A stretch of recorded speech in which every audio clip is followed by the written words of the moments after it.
site, formerly known as the Nevada Test Site. That's what we refer to it in Nevada, those of us who've lived there a long time. It has and continues to play a critical role in nuclear weapons development. It was ground zero for the majority of the United States explosive nuclear testing from 1951 to 1992, when 100 atmospheric tests and 828 underground tests were conducted. Since President George H.W. Bush signed the testing moratorium in 1992, the U.S. developed the Stockpile Stewardship Program and subcritical experiments, where the Nevada National Security Site has continued to certify the reliability, the safety, the effectiveness of our nuclear stockpile, but without the need for nuclear testing. Today, the site's underground laboratory is undergoing major mining and construction to provide enhanced capabilities for subcritical experiments, and it will host in the near future 2 of the most capable weapons radiographic systems in the world.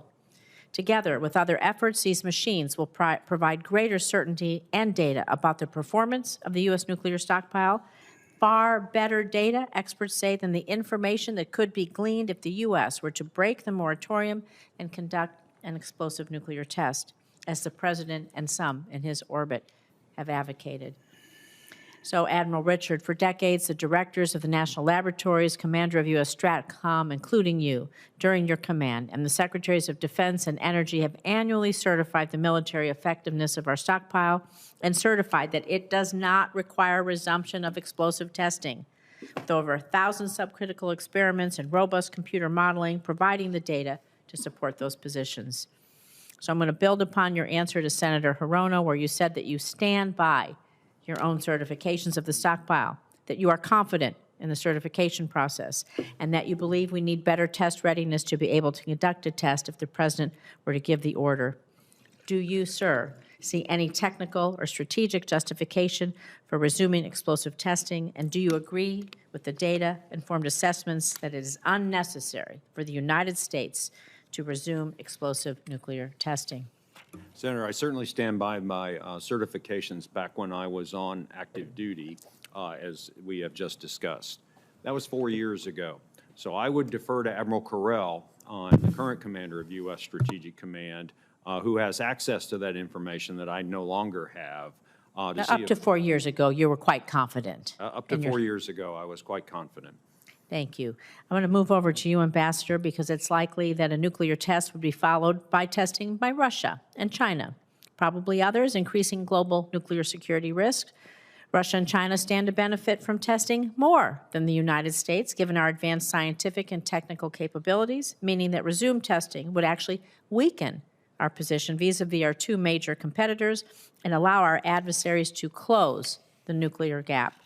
Resuming testing also risks a new arms race, which is inconsistent with President Trump's stated vision of reducing nuclear escalation through dialogue with Russia and China.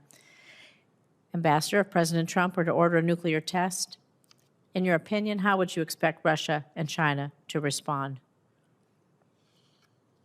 They've been quite clear, Senator, that if the United States resumes explosive nuclear testing, they will do so as well. President Putin himself said that they would only resume testing on a reciprocal basis with the United States. So I would expect that to be the outcome, and I do expect that it would disadvantage us. You know, because we conducted more explosive nuclear tests than any nuclear weapon state, we have more data available to us with which we are able to do a massive amount of calculation and other activities in order to assure our stockpile is safe, secure, and effective. And can you add in the last few seconds, what do you think about North Korea, Pakistan, and India?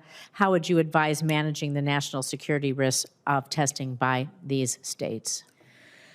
You know that DPRK is the only country that has tested in this century. I would expect they'd be glad to return to testing. Their program is still in infancy compared to ours, although they're rapidly developing and improving it. I would also expect to see India and Pakistan return to testing. Thank you. Thank you both for your time. Let me ask each of you this about our industrial base. The Congressional Commission on Strategic Posture, in their final report, talked about proposals that would reform national and workforce development. I want to ask you about that.